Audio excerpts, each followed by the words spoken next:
Comedian থেকে দেশের president বনে যাওয়া জেলেনস্কি শেষ পর্যন্ত রুশ প্রেসিডেন্ট ভ্লাদিমির পুতিনের সামনে নতমস্তকে প্রয়োজন হলে পদত্যাগের ঘোষণা দিয়ে দিলেন। এর মাধ্যমে রাশিয়া ইউক্রেন যুদ্ধে প্রকাশ্যে যেন পুতিনের বিজয় কেতন উড়ল। হেরে গেল বাইডেন প্রশাসনের আমলে শুরু করা এই যুদ্ধের পশ্চিমা হর্তাকর্তারা।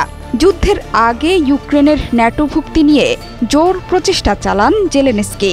তার এই দৌড়ঝাঁপে দেশ বাঁচাতে ক্ষুব্ধ হয়ে ওঠেন প্রতিবেশী রাশিয়ার নেতা ভ্লাদিমির পুতিন।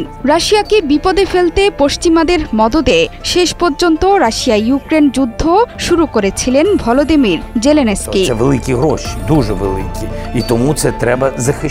এতদিন বাইডেন ছিল বলে জেলেনস্কির পোয়া 12 ছিল। তিনি যুদ্ধের জন্য মার্কিন প্রশাসন থেকে ক্যামেরায় ওয়াও, স্টাইল দেখাও, Xenon X21 পারলে ঠেকাও পেয়েছেন কোটি কোটি ডলারের যুদ্ধকালীন সহায়তা থেকে সমরাস্ত্র। এ নিয়ে ক্ষুব্ধ প্রতিক্রিয়া দেখিয়েছিল মার্কিন জনগণই। কিন্তু এখন আর বাইডেন নেই, তাই বিদায়ের ঘণ্টা বেজে উঠেছে জেলেনস্কির। কারণ ট্রাম্প যেন জেলেনস্কিকে একদম সহ্যই করতে পারছেন না। এরই মধ্যে এই প্রেসিডেন্টকে তিনি কমেডিয়ান থেকে শুরু করে স্বৈরশাসক কি বলেননি মার্কিন প্রেসিডেন্ট। এমনকি পুতিন ট্রাম্প বৈঠকের আয়োজনে ডাকা হচ্ছে না ইউক্রেনের কাউকেই। ট্রাম্পের চাপে শেষ পর্যন্ত শেষ হতে যাচ্ছে ইউক্রেনের জেলেনস্কি অধ্যায়। নিজের ঘোষণায় ইউক্রেনের প্রেসিডেন্ট বলেছেন শান্তির বিনিময়ে পদত্যাগ করতেও প্রস্তুত জেলেনস্কি। রোববার সংবাদ সম্মেলনে তাকে প্রশ্ন করা হয় ইউক্রেনের শান্তির বিনিময়ে তিনি পদত্যাগ করতে রাজি কিনা।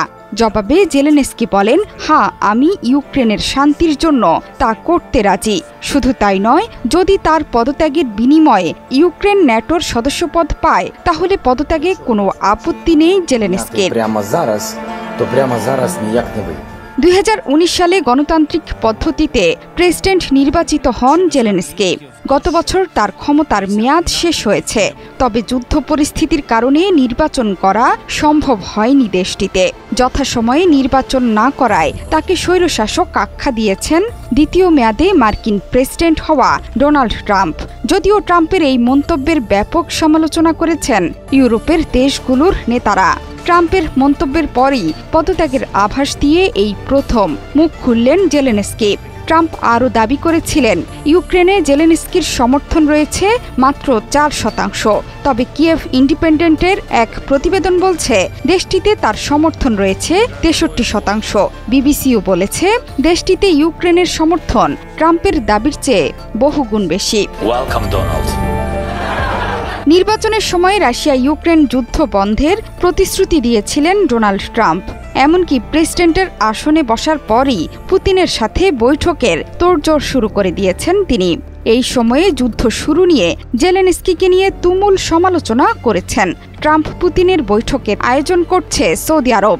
সেই বৈঠকের পরই যুদ্ধ বন্ধের রূপরেখা কেমন হতে যাচ্ছে সেটি জানতে পারবে পুরো বিশ্ব। জোহরা চৌধুরী সেতু, 71।